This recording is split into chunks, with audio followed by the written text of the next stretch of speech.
আসসালামু আলাইকুম ওয়া রাহমাতুল্লাহি ওয়া বারাকাতুহু।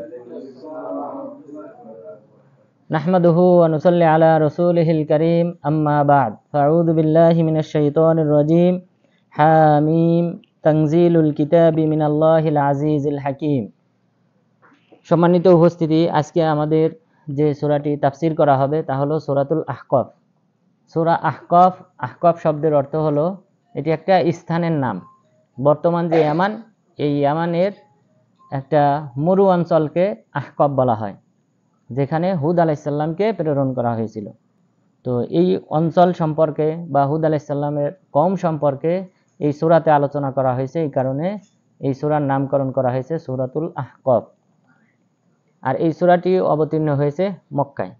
তাহলে মক্কার সূরাগুলার সাধারণত আলোচ্য বিষয় তাওহীদ সম্পর্কে, অর্থাৎ এখানে যে সকল বিধিবিধান ফরজ করা হয়েছে, সালাত, সিয়াম, যাকাত, হজ, জিহাদ, এই বিষয়গুলো সাধারণত থাকে না। কারণ মক্কাতে শুধুমাত্র তাওহীদ, মানুষের অন্তরে লা ইলাহা ইল্লাল্লাহ, আল্লাহ ব্যতীত সত্য কোনো মাবুদ নেই, ইবাদত করতে হবে একমাত্র আল্লাহ তাআলার, এই বিষয়টাকে ফুটিয়ে তোলা হয়েছে। তো এই সূরাতেও আল্লাহ তাআলা এই তাওহীদ সম্পর্কে আলোচনা করেছেন। এরপর আলোচনা করেছেন জিন জাতির ঘটনা, যে রাসূল সাল্লাল্লাহু আলাইহি ওয়াসাল্লামের সাথে জিন জাতির যে সাক্ষাৎ হয় মক্কাতে, সেই বিষয়টা আল্লাহ তাআলা এখানে উল্লেখ করেছেন। এবং সেই সাথে হুদ আলাইহিস সালামের কওম সম্পর্কে আল্লাহ তাআলা এই সূরাতে আলোচনা করেছেন। এবং পরকালীন বিষয় সম্পর্কে আল্লাহ তাআলা এই সূরাতে আলোচনা করেছেন। তো মহান রব্বুল আলামিন বলেন হামিম, অর্থাৎ হুরুফে মুকাত্তাত, বিচ্ছিন্ন অব্যয়, বিচ্ছিন্ন হরফ, এর অর্থ একমাত্র আল্লাহ তাআলাই ভালো জানেন, এটার অর্থ অন্য কেউ জানে না। তানজিলুল কিতাবি মিনাল্লাহিল আজিজিল হাকীম, এই কিতাবের অবতরণ হয়েছে আল্লাহ তাআলার পক্ষ থেকে, যিনি পরাক্রমশালী, প্রজ্ঞাময়। তাহলে অবতরণ, এই সূরা, এই আয়াতের অর্থ থেকে আমরা বলেছি যে কোরআনটা এসেছে উপর থেকে, অর্থাৎ আল্লাহ তাআলা আছেন উপরে। কারণ অবতরণ হয় সাধারণত উপর থেকে নিচের দিকে, এই মর্মে অনেক আয়াত অতিবাহিত হয়েছে। সুতরাং আল্লাহ তাআলা যে উপরে আছেন, এই মর্মে ইমাম শাফি রাহিমাহুল্লাহর অনুসারীদের মধ্যে প্রথম পর্যায়ের অনুসারীরা তারা বলেছেন পবিত্র কোরআনে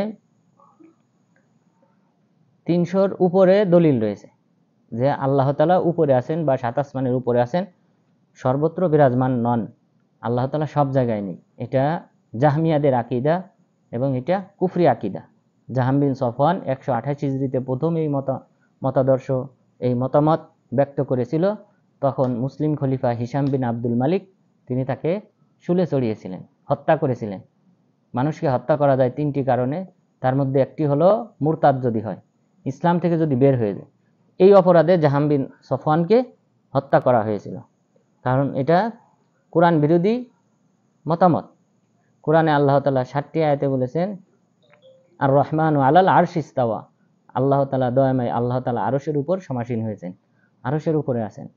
আরশ আমরা সবাই জানি 7 আসমানের উপরে। মেরাজের রাত্রিতে রাসূল সাল্লাল্লাহু আলাইহি ওয়াসাল্লাম আল্লাহ তাআলার সাথে সাক্ষাৎ করেছিলেন 7 আসমানের উপরে, কারণ সেখানে আল্লাহ তাআলা আছেন। যদি সর্বত্র সব জায়গায় যদি তিনি থাকতেন, তাহলে এই সাক্ষাৎটা মক্কাতে হতে পারত, পৃথিবীর শ্রেষ্ঠ স্থান হিসেবে মক্কা, বাইতুল্লাহ হতে পারত, অথবা বাইতুল মাকদেসে হতে পারত, অথবা মদিনাতেও হতে পারত। কিন্তু সেটা হয় নাই, বরং হয়েছে সাক্ষাৎটা 7 আসমানের উপরে, আরশে, ওখানে যেখানে আল্লাহ তাআলা আছেন। আল্লাহ তাআলা বললেন এই কোরআনের অবতরণ হয়েছে পরাক্রমশালী, প্রজ্ঞাময় আল্লাহ তাআলার পক্ষ থেকে। মা খলাকনাস সামাওয়াতি ওয়াল আরদা ওয়া মা বাইনাহুমা ইল্লা বিল হক, আমি এই আসমান জমিন সত্য সহকারে সৃষ্টি করেছি, এবং ওয়া আজালিম মুসাম্মা, নির্দিষ্ট সময়কালের জন্য আমি সৃষ্টি করেছি। এই আসমান জমিন এক সময় ধ্বংস হবে, মহাপ্রলয় হবে, কিয়ামত হবে, এবং এই কিয়ামতের মাধ্যমে এই আসমান জমিনের ধ্বংস অনিবার্য। তাহলে আল্লাহ তাআলা নির্দিষ্ট একটা সময়ের জন্য, নির্দিষ্ট একটা উদ্দেশ্যে, লক্ষ্য নিয়ে এই আসমান জমিন সৃষ্টি করেছেন।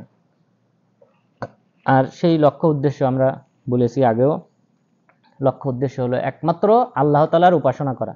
আসমান, জমিন, পাহাড়, পর্বত, সমুদ্র, পশু পাখি, সব কিছু, মানব দানব, সবাইকে আল্লাহ তাআলা সৃষ্টি করেছেন একমাত্র তার উপাসনা করার জন্য।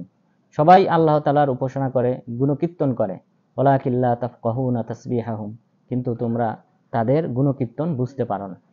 আমরা মানুষ জাতি, জিন জাতি অনুভব করি না, বুঝতে পারি না যে এই পাহাড়, পর্বত, মাটি, গাছপালা, তরুলতা তারাও যে আল্লাহ তাআলার উপাসনা করে, এটা আমরা বুঝি না, কিন্তু তারা অবশ্যই আল্লাহ তাআলার উপাসনা করে।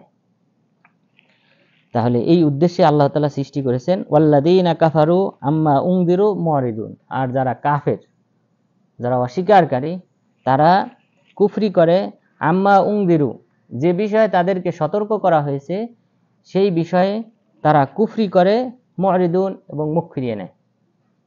কাফেররাই শুধুমাত্র যে বিষয়ে তাদেরকে সতর্ক করা হয়েছে, অর্থাৎ পরকালীন বিষয়ে, পরকাল সম্পর্কে তাদেরকে সতর্ক করা হয়েছে, পরকালে জান্নাত জাহান্নাম রয়েছে, পুনরুত্থান দিবস রয়েছে, বিচার আচারের সম্মুখীন করা হবে, এই বিষয়ে তাদেরকে সতর্ক করা হয়েছে, কিন্তু তারা সেটা অস্বীকার করে। এরপর মহান রব্বুল আলামিন বললেন, কুল আরাআইতুম মা তাদউনা মিন দুনিল্লাহি আরুনি মাযা খালাকু মিনাল আরদ, যে হে নবী আপনি বলুন, তোমরা কি ভেবে দেখেছো তোমরা যাদেরকে আল্লাহ তাআলার সাথে শরীক মনে করো, যে সকল দেবদেবী, মূর্তি, লাত, মানাত, উজ্জা, হুবাল এবং ওয়াদ, ইয়াসু, এই যে যে সকল মূর্তি, ইসাফ, নায়েলা, এই যে যে মূর্তিগুলির উপাসনা তোমরা করো, এই মূর্তিগুলি আরুনি মাযা খালাকু মিনাল আরদ, জমিনের কি সৃষ্টি করেছে তারা? কোনো কিছুই সৃষ্টিকর্তা নয় তারা। তো সৃষ্টিকর্তা না হলে তারা কেন ইবাদত পাবে? ওয়ালা ইন সাআলতাহুম মান খালাকাস সামাওয়াতি ওয়াল আরদ লা ইয়াকুলুন্নাল্লাহ, তাদেরকে যদি আপনি জিজ্ঞাসা করেন সাত আসমান, সাত জমিন কে সৃষ্টি করেছে, তাহলে তারা অবশ্যই বলবে আল্লাহ। তো সৃষ্টিকর্তা যদি আল্লাহকে তোমরা মানো, তাহলে কেন তোমরা দেবদেবীর পূজা করো? আমাকে দেখাও তারা এই জমিনের মধ্যে থেকে কি সৃষ্টি করেছে। এই যে দেবদেবী মূর্তি, যে সকল মূর্তির কথা বলা হলো, অথবা মক্কাতে কাবা ঘরে 360টি মূর্তি ছিল, এতটুক ছোট একটা ঘরে 360টি মূর্তি রাখা ছিল। তাহলে মক্কার কুরাইশরা কতটা দেবদেবী পূজারী ছিল।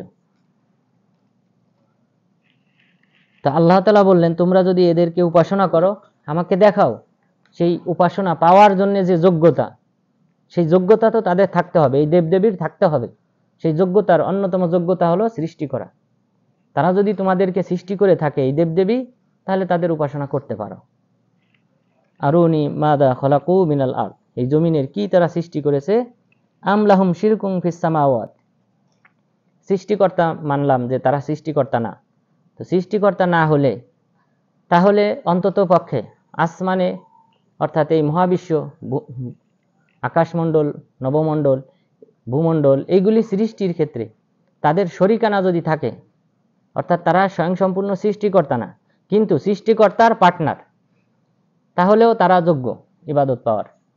তাহলে তোমরা আমাকে বলো যে আমলাহুম শিরকুম ফিস সামাওয়াত, এই আসমান জমিন এগুলি সৃষ্টি করার ক্ষেত্রে তাদের কোনো অংশীদারিত্ব আছে কিনা। যদি না থাকে তাহলে একমাত্র আমারই উপাসনা করতে হবে। আর যদি তাদের অংশীদারিত্ব থাকে, অথবা তারা যদি স্বয়ংসম্পূর্ণ সৃষ্টিকর্তা হয়, তাহলে তোমরা তাদের উপাসনা করতে পারো। এটা আল্লাহ তাআলা মানুষের বিবেককে কি করেছেন? বিবেককে হিট করেছেন, বিবেককে চিন্তা ভাবনা করার জন্য বলেছেন যে কেন তোমরা এই বিষয়টা চিন্তা করো না, সৃষ্টিকর্তা হিসেবে আমাকে মানো, তাহলে ইবাদত তো পাওয়ার যোগ্য আমি। তাহলে এরা যদি কোনো কিছু, এই জমিনে কোনো কিছু সৃষ্টিকর্তা না হয়, অংশীদারও যদি না হয়, তাহলে কেন তোমরা তাদের উপাসনা করো?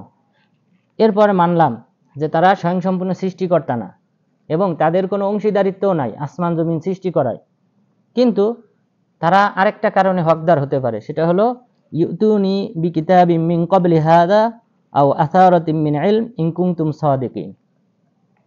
অথবা হতে পারে যে তারা এই উপাসনার হকদার, এটা পূর্ব যুগ থেকে মানুষ এদের উপাসনা করে আসতেছে এবং এদের ব্যাপারে নির্দিষ্ট প্রমাণ রয়েছে, ঐতিহাসিক কোনো প্রমাণ রয়েছে যে তারা ইবাদত পাওয়ার যোগ্য।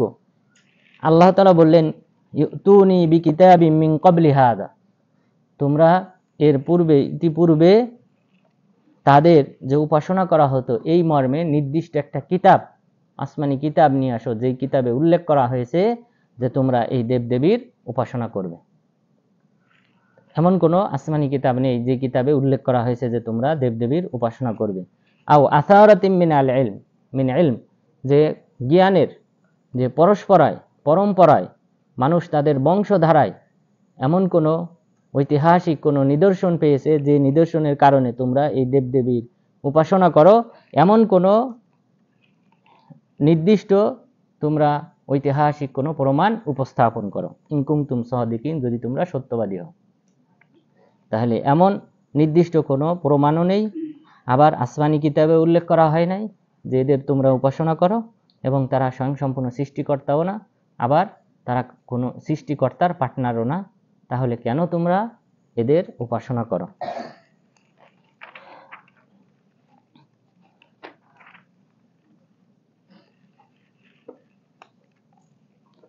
এরপর আল্লাহ তাআলা বললেন, ওয়াইদা হুশিরান নাস কানু লাহুম আদা। বাস্তবতা আল্লাহ তাআলা উল্লেখ করলেন, এই যে যাদের তোমরা উপাসনা করো, যে সকল দেবদেবীর, তারা যখন মানুষকে কিয়ামত দিবসে সমবেত করা হবে, তখন কানু লাহুম আদা, তারা তাদের শত্রুতে পরিণত হবে। এই দেবদেবী এই মানুষের শত্রুতে পরিণত হবে। দেবদেবী তখন আপনারা যে বা মানুষেরা যে তাদের উপাসনা করেছে, এটা তারা স্বীকার করবে না।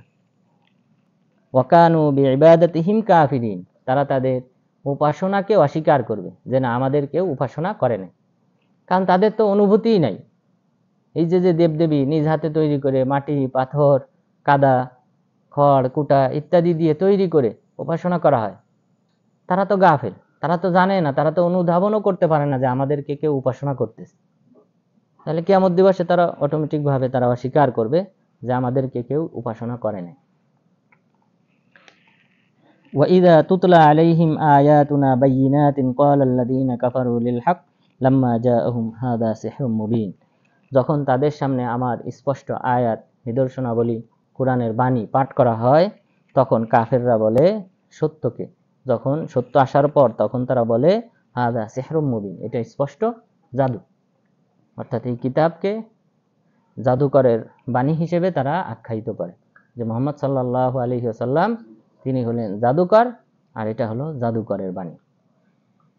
তো জাদুকর এই তুহমত, এই অপবাদ দেওয়ার পিছনে মূল কারণ হলো কোরআনকে আল্লাহর বাণী হিসেবে স্বীকৃতি না দেওয়া।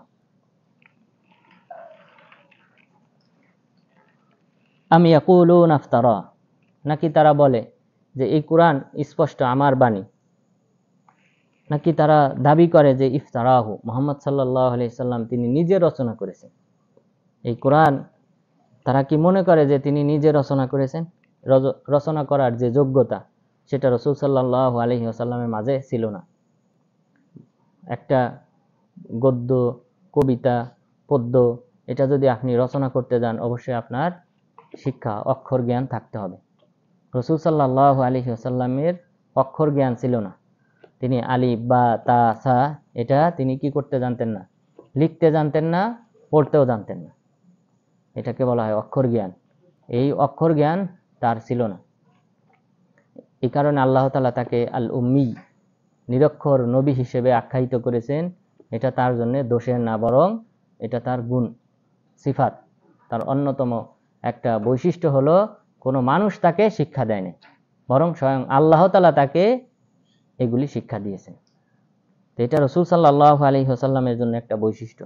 আল্লাহ তাআলা বললেন, আম ইয়াকুলুনা ইফতারা, তারা কি বলে যে এই কোরআন তিনি নিজে রচনা করেছেন, মুহাম্মদ সাল্লাল্লাহু আলাইহি সাল্লাম নিজে রচনা করেছেন।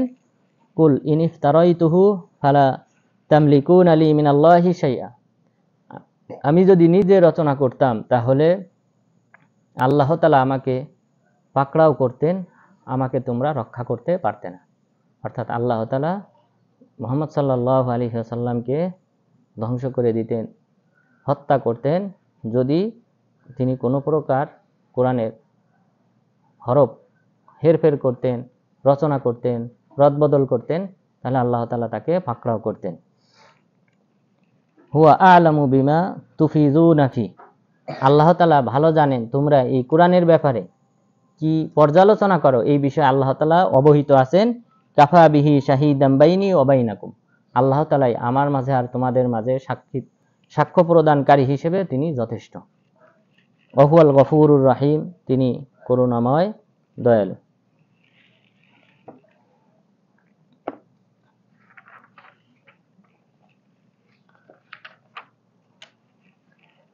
কুল আরাআইতুম ইন কানা মিন ইনদিল্লাহি ওয়া কাফারতুম বিহি ওয়া শাহিদা শাহিদুম মিন বানি ইসরাঈল আলা মিসলিহি ফাআমানা ওয়াস্তাকবারতুম। আল্লাহ তাআলা এখন একটা বাস্তব একটা উদাহরণ পেশ করেছেন যে তোমরা কোরআনকে অস্বীকার করো, সমস্যা নেই, কিন্তু তাওরাতের কোনো একজন পণ্ডিত, তাওরাতের একজন বিজ্ঞ আলেম, তিনি যদি এই কোরআন সত্য হিসেবে সাক্ষ্য প্রদান করেন আর তোমরা যদি অস্বীকার করো, তাহলে তোমাদের পরিণাম কি হবে? আল্লাহ তাআলা বললেন, কুল আরাআইতুম, তোমরা কি ভেবে দেখেছো, ইন কানা মিন ইনদিল্লাহ, এই কোরআন যদি আল্লাহ তাআলার পক্ষ থেকে আসে, ওয়া কাফারতুম বি, আর তোমরা যদি অস্বীকার করো, ওয়া শাহিদা শাহিদুম মিন বানি ইসরাঈল আলা মিসলিহি, এই কোরআনের ব্যাপারে বানি ইসরাইলের মধ্য থেকে, ইহুদিদের মধ্য থেকে একজন পণ্ডিত ব্যক্তি, আলেম, তিনি যদি সাক্ষ্য প্রদান করেন, ফাআমানা, সাক্ষ্য প্রদান করার পর তিনি যদি ঈমান আনয়ন করেন, ওয়াস্তাকবারতুম, আর তোমরা যদি উদ্ধতা পোষণ করো যে কোরআন সত্য না, তাহলে তোমাদের পরিণাম কি হবে? এখানে কার কথা গ্রহণযোগ্য? যিনি আলেম, তাওরাতের পণ্ডিত, তারটাই গ্রহণযোগ্য। তো এই আয়াতটা আল্লাহ তাআলা অবতীর্ণ করেছেন আব্দুল্লাহ বিন সালাম রাদিয়াল্লাহু আনহুর ব্যাপারে। তিনি তাওরাতের পণ্ডিত ছিলেন, এবং শুধু তিনি না, তার বাপ দাদা পূর্বপুরুষ পরম্পরায় তারা সবাই কি ছিলেন? তাওরাতের আলেম ছিলেন, এবং বনী ইসরাইলের লোকজন তাকে সবচেয়ে বেশি শ্রদ্ধা করত। আব্দুল্লাহ ইবনে সালাম রাদিয়াল্লাহু আনহু যখন জানলেন যে মুহাম্মদ সাল্লাল্লাহু আলাইহি ওয়াসাল্লাম হিজরত করে মদিনা আসতেছেন, তখন তিনি বললেন, আমিও মানুষের সাথে গেলাম। মানুষ যে তাকে অভ্যর্থনা জানানোর জন্য গিয়েছিল, আমিও গেলাম। যাওয়ার পর যখন দেখলাম তার চেহারা দেখার পর আমি বললাম, লাইসা হাযা বিওয়াজহি কাযযাব, এই চেহারা কখনো কোনো মিথ্যুকের চেহারা হতে পারে না। আপনি জাদুকর, গণক, ঠাকুর, এদের চেহারা দেখবেন, আর একজন আবেদ, যারা আল্লাহ তাআলার উপাসনাকারী, নিয়মিত 5 ওয়াক্ত সালাত আদায় করে, ওযু করে, এই ব্যক্তিকে দেখবেন, পার্থক্য ফুটে উঠবে। যে শয়তানের উপাসনাকারী, জাদুকর, গণক, ঠাকুর, কারণ এই সকল অপবাদই তো দেওয়া হয়েছিল রাসূল সাল্লাল্লাহু আলাইহি সাল্লামকে। তো এই ব্যক্তিদের চেহারা দেখবেন। শয়তান এদেরকে ঘুমানোরও টাইম দেয় না, এমন ব্যস্ত রাখে। এই জাদুকর, গণক, ঠাকুর, এদেরকে ঘুমাইছে আইসে উঠায় দেয়, এই ওঠ, কাজ কর। মানে আপনাকে, তাকে যদি একটা মানুষ না ঘুমাইতে পারে, তাহলে তার শরীরের কি থাকবে, চেহারার কি বাকি থাকে? তো এদের চেহারা দেখবেন। তো আব্দুল্লাহ ইবনে সালাম রাদিয়াল্লাহু আনহু, তিনি ইহুদিদের পণ্ডিত, তিনি বললেন, আমি মদিনাবাসীর সাথে আমিও তাদের মাঝে আসলাম দেখার জন্য। এরপর যখন আমার কাছে প্রথম প্রকাশ পেল এই চেহারা, তখন আমি বুঝতে পারলাম এটা কোনো মিথ্যুকের চেহারা নয়, এটা নিশ্চয়ই সত্যবাদী নবীর চেহারা। তাহলে এরপর তিনি বললেন, আমি প্রথম তার কাছ থেকে যে বাণী শুনলাম যে ইয়া আইয়ুহান নাস আফশুস সালাম ওয়া আতিমুত তাআম ওয়া সাল্লু বিল-লাইল ওয়ান নাসু নিয়াম তাদখুলুল জান্নাতা বিসালাম, যে হে মানব জাতি, তোমরা সালামের প্রচার ঘটাও, যখন যার সাথে সাক্ষাৎ হয় তখন তোমরা সালাম প্রদান করো, এরপর মানুষকে খাবার খাওয়াও, এবং তোমরা রাতের আধারে, মানুষ ঘুমন্ত অবস্থায় তোমরা সালাত আদায় করো, জান্নাতে প্রবেশ করবে নিরাপদে। এই বাণী শুনলাম, তো এই চেহারা দেখলাম, আর এমন উত্তম বাণী, এটা কোনো জাদুকর, গণক, ঠাকুরের পক্ষ থেকে বের হতে পারে না। তখন আমি বুঝলাম নিশ্চয়ই তিনি সত্য নবী। এই আব্দুল্লাহ ইবনে সালাম, ইহুদিদের পণ্ডিত, তিনি কি করলেন? ইসলাম গ্রহণ করলেন। ইসলাম গ্রহণ করার পর রাসূল সাল্লাল্লাহু আলাইহি ওয়াসাল্লামকে বললেন যে, আল্লাহ রাসূল, আপনি ইহুদিদেরকে সংবাদটা জানাবেন না যতক্ষণ না আমি তাদেরকে জানাই। তো আপনি আমার সম্পর্কে জিজ্ঞাসা করবেন ওদের কাছে। তো ইহুদিরা আসলো, ইহুদিদেরকে জিজ্ঞাসা করলেন, তোমাদের মাঝে আব্দুল্লাহ ইবনে সালাম কেমন? তখন বলল যে তিনি শরীফ বংশের, তার বাবা শরীফ বংশের, তার পূর্বপুরুষ সবাই শরীফ, অর্থাৎ সম্মানিত, প্রত্যেকেই সম্মানিত। এইভাবে বলার পর এরপরে বললেন যে সে যদি ইসলাম গ্রহণ করে তাহলে কেমন হবে? তখন বলল সে ইসলাম গ্রহণ করতে পারে না। পরে আব্দুল্লাহ ইবনে সালাম রাদিয়াল্লাহু আনহু বেরিয়ে আসলেন। আসার পর বললেন, আমি সাক্ষ্য প্রদান করি যে আল্লাহ ব্যতীত সত্য কোনো মাবুদ নেই, মুহাম্মদ সাল্লাল্লাহু আলাইহি ওয়াসাল্লাম আল্লাহর রাসূল। তখন তারা গালি দেওয়া শুরু করলো যে সে খারাপ, তার বাবা খারাপ, তার বাপদাদা খারাপ, এইভাবে সিফাত বর্ণনা করতে শুরু করলো। এটা ছিল ইহুদিদের স্বভাব। তো আব্দুল্লাহ ইবনে সালাম রাদিয়াল্লাহু আনহু সম্পর্কে আল্লাহ তাআলা এই আয়াত অবতীর্ণ করেছেন যে সে পৈতৃক সূত্রে, অর্থাৎ তার বাবা, এরপর পরদাদা, এইভাবে সবাই কি ছিলেন? তাওরাতের ধারক বাহক ছিলেন, তাওরাতের আলেম ছিলেন, পণ্ডিত ছিলেন। এমন ব্যক্তি যদি সাক্ষ্য দেয় যে এই কোরআন সত্য, আর তোমরা যদি উদ্ধতা প্রদর্শন করো, অহংকার করো, কোরআনকে প্রত্যাখ্যান করো, তাহলে তোমাদের পরিণাম কি হবে? তোমাদের তো উচিত যে এই আলেমকে শ্রদ্ধা করা, আলেমের কথা মানা, কারণ সে তার এলেম আছে আসমানি কিতাব সম্পর্কে, আল্লাহ তাআলা সম্পর্কে, ফেরেশতাদের সম্পর্কে। তো সে সত্যটাকে জানতে পেরেছে, সে ইসলাম গ্রহণ করেছে। এরপর বললেন, ইন্নাল্লাহা লা ইয়াহদিল কওমাজ জালিমিন, আল্লাহ তাআলা জালিম সম্প্রদায়কে হিদায়াত প্রদান করেন না। আব্দুল্লাহ ইবনে সালাম রাদিয়াল্লাহু আনহু তিনি একদা একটা স্বপ্ন দেখলেন যে বিশাল লম্বা একটা খুঁটি, সেই খুঁটিতে তাকে উঠতে বলা হয়েছে। তখন তিনি বললেন, আমি উঠতে পারি না। তখন বললেন যে তুমি ওঠো, আমরা সহযোগিতা করব। তখন উঠলেন। ওঠার পর এই খুঁটির শেষ পর্যায়ে একটা হাতল, অর্থাৎ গেটে যেমন হাতল আছে ধরার জন্যে, এরকম একটা হাতল আছে। তো এই হাতলটা আমি ধরতে গেলাম, ধরার পর আমি পড়ে গেলাম, মাটিতে পড়ে গেলাম, আর হাতলটা আমার হাতের মধ্যেই রয়েছে। রাসূল সাল্লাল্লাহু আলাইহি ওয়াসাল্লামকে এই স্বপ্ন সম্পর্কে অবহিত করলে তিনি বললেন, তুমি ইসলামের উপর অটল থাকবে, অর্থাৎ এই যে তুমি যে ইসলামে প্রবেশ করেছো, আর এই ইসলাম এটা তোমার মৃত্যু পর্যন্ত তোমার সাথে থাকবে। এরপর রাসূল সাল্লাল্লাহু আলাইহি ওয়াসাল্লাম তাকে জান্নাতের শুভ সংবাদ দান করেছেন, এবং তিনি জীবিত থাকা অবস্থায় সাহাবাগণ বলা বলি করতেন, তোমাদের মধ্যে কেউ যদি জান্নাতি ব্যক্তি দেখতে চায় তাহলে যেন আব্দুল্লাহ ইবনে সালামকে দেখে।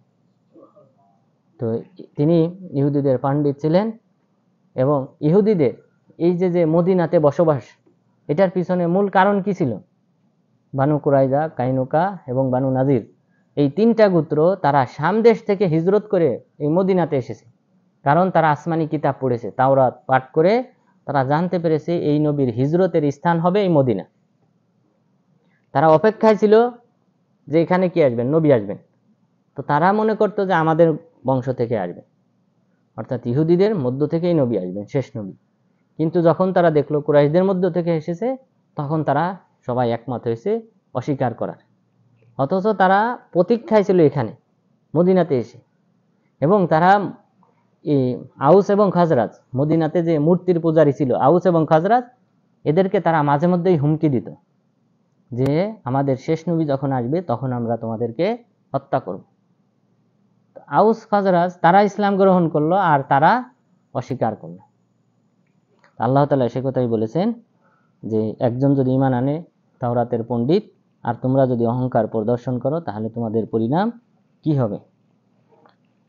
وقال الذين كفروا للذين آمنوا لو كان خيرا ما سبقونا إليه, কাফেররা মুমিনদেরকে বলল যে যদি এই কোরআন অনুসরণ করায় যদি কল্যাণ থাকতো, আমাদের অগ্রগামী কেউ হতো না, অর্থাৎ আমরাই প্রথম অনুসরণ করতাম কোরআনকে। এগুলাও অহংকারী কথাবার্তা, যে যদি কোরআন অনুসরণ করাটা কল্যাণকর কোনো কাজ হতো, তাহলে আমরাই সবার অগ্রে গ্রহণ করতাম। তাহলে আমাদের পূর্বে এই আউস খাজরাজ এরা এই কোরআনকে অনুসরণ করত না, অর্থাৎ তারা ভদ্র ভাষায় কোরআনকে বর্জন করেছে। ওয়াইদ লাম ইয়াহতাদু বিহি ফাসায়াকুলুনা হাযা ইফকুন কদিম, আর তারা যদি হিদায়াত প্রাপ্ত না হয়, সত্যকে গ্রহণ না করে, অচিরেই তারা বলবে এটা হলো পূর্ববর্তী মিথ্যা অপবাদ। ওমিন ক্বাবলিহি কিতাবু মূসা ইমামা ওয়া রাহমা, এই কিতাবের পূর্বে আমি মূসা আলাইহিস সালামকে কিতাব দিয়েছিলাম, তাওরাত দান করেছিলাম, ইমামা ওয়া রাহমা। ইমাম বলা হয় কুদওয়া, আদর্শ হিসেবে তাওরাত কিতাব দান করেছিলাম, এবং রহমত স্বরূপ বনী ইসরাইলকে কিতাব দান করেছিলাম।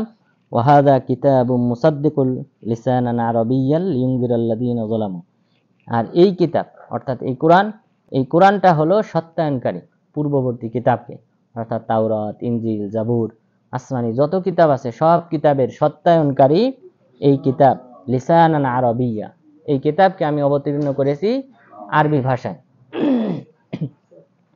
তাহলে আরবি ভাষায় অবতীর্ণ করা হয়েছে, কারণ কি? কারণ রাসূল সাল্লাল্লাহু আলাইহি ওয়াসাল্লামের ভাষা কি ছিল?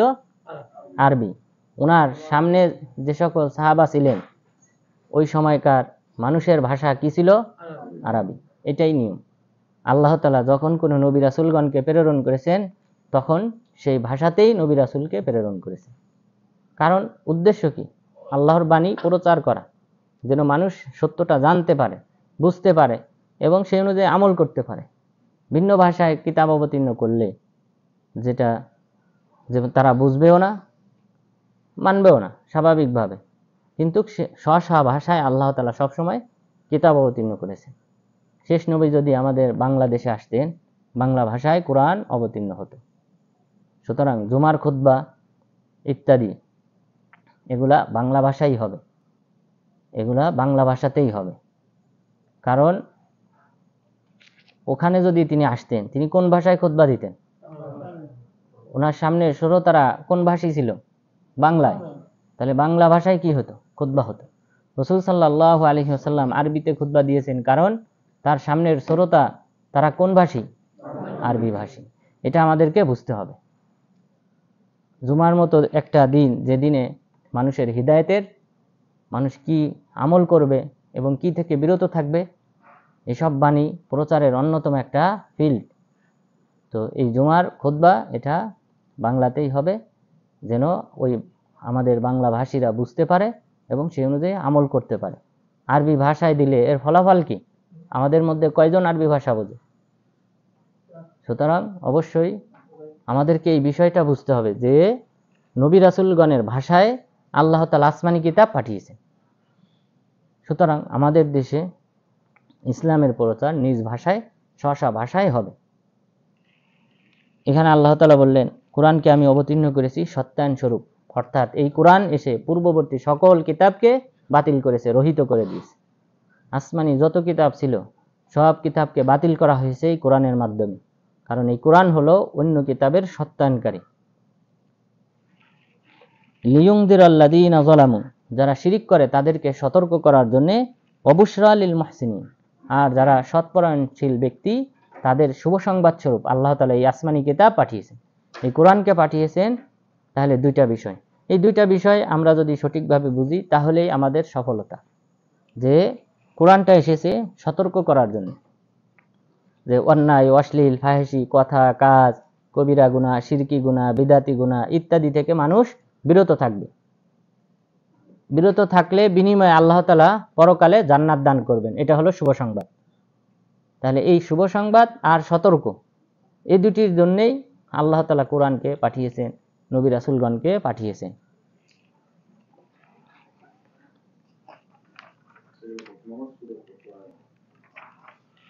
12 নম্বর আয়াত সূরা আহকাফ।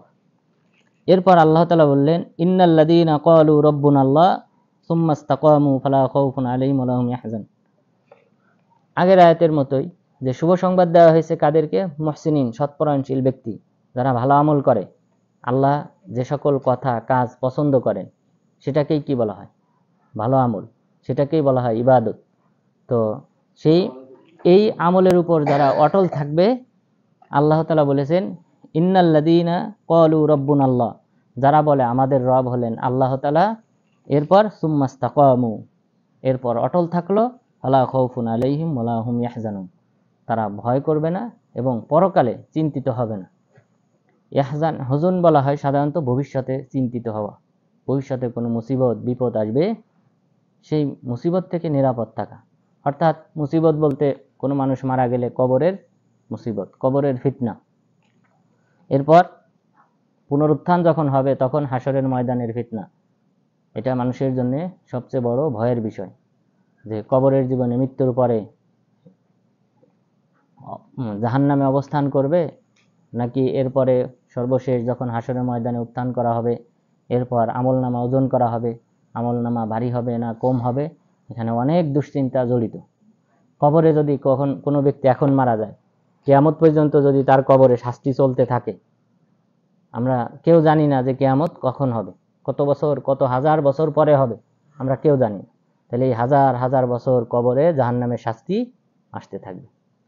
তাহলে এটা বড় ফিতনা, এটা ভবিষ্যতের দুশ্চিন্তার বিষয়। আল্লাহ তাআলা বললেন, ফালা খাউফুন আলাইহিম, তাদের কোনো ভয় নেই, ওয়ালা হুম ইয়াহজানুন, ভবিষ্যতে তারা চিন্তিত হবে না। অর্থাৎ পরকালীন জীবনে, কবরের জীবনে, হাসরের ময়দানের জীবনে তারা নিরাপদ, তাদের কোনো ভয় নেই। উলাইকা আসহাবুল জান্নাহ খালিদিনা ফিহা, তারাই হলো জান্নাতের অধিবাসী, আর তারা তথায় চিরস্থায়ীভাবে অবস্থান করবে। জাযাআম বিমা কানু ইয়ামালুন, তাদের কৃত কর্মের প্রতিদান স্বরূপ। তো আল্লাহ তাআলা আমাদের প্রতিদান দেবেন আমাদের আমলের উপর ভিত্তি করে। অর্থাৎ জান্নাতে প্রবেশটা হবে আল্লাহ তাআলার রহমতের মাধ্যমে, ক্ষমার মাধ্যমে। আর জান্নাতে প্রবেশের পর জান্নাতে সুউচ্চ মাকাম আল্লাহ তাআলা দান করবেন আমলের উপর ভিত্তি করে। এরপর আল্লাহ তাআলা মা বাবার সেবা সম্পর্কে আলোচনা উল্লেখ করেছেন, এবং বিশেষ করে এই আয়াতগুলি আবু বকর রাদিয়াল্লাহু আনহু এবং তার পরিবার সম্পর্কে অবতীর্ণ হয়েছে বলে অধিকাংশ মুফাসসিরিনগণ বলেছেন। আয়াত হলো, মহান রব্বুল আলামিন বলেন, ওয়াসাইনাল ইনসানা বিওয়ালিদাইহি ইহসানা, আমি মানুষকে তার মা বাবার সাথে উত্তম আচরণ করার নির্দেশ দিয়েছি। ওয়াসাইনা, ওসিয়ত করেছি। ওসিয়ত বলা হয় সাধারণত কোনো মানুষ মৃত্যুর আগে যে গুরুত্বপূর্ণ উপদেশ দিয়ে যান সেটাকে ওসিয়ত বলা হয়।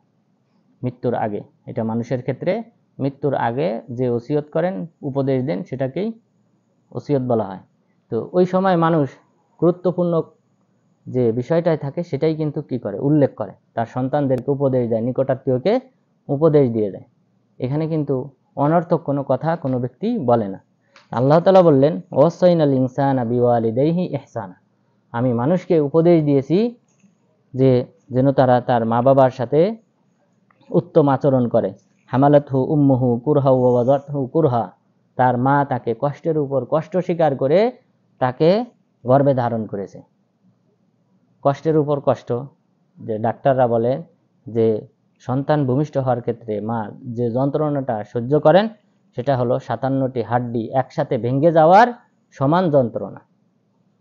আপনার অঙ্গ প্রত্যঙ্গে 57টা অঙ্গ যদি ভেঙে যায় একই সাথে, হাত ভাঙলো কয়েক জায়গায়, পা ভাঙলো কয়েক জায়গায়, তারপর বুকের হাড্ডি ভাঙলো কয়েক জায়গায়, গর্দানের হাড্ডি ভাঙলো কয়েক জায়গায়, এইভাবে 57টা হাড্ডি একই সাথে ভাঙলে যেই যন্ত্রণা একটা সন্তান ভূমিষ্ঠ হওয়ার ক্ষেত্রে মা অনুরূপ যন্ত্রণা ভোগ করেন।